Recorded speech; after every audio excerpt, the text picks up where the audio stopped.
plantation town in central Oahu with a lot of character. It's also got a lot of history. It's also located where Schofield Barracks is. Welcome to Wahiawa.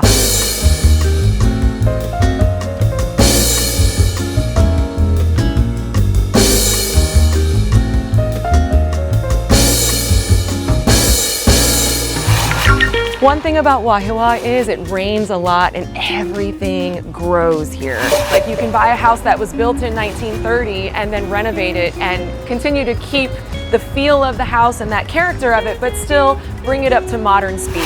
Restaurants in the past that my aunties and uncles used to take us to were bakeries like Kilani Bakery or another bakery called Shan, Sunnyside, which is still around today. They have the most amazing pies. There's another Mexican restaurant up the street called El Taqueria Ranchero. I think that's the name of it. Right now we're in Wahiawa Heights. We're on Royal Palm Avenue and the vibe totally changes up here compared to what we saw. Now who should live in Wahiawa? Anybody that wants a house for under $1 million, you can still find those here.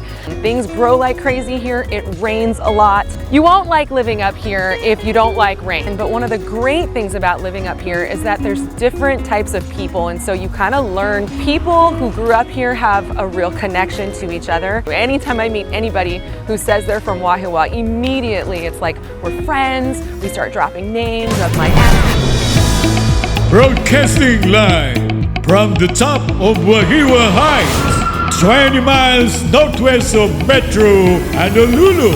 Welcome aboard to your program. Stop, Luke and Lucy. And now, please welcome our lady host, Lucy Mokobo.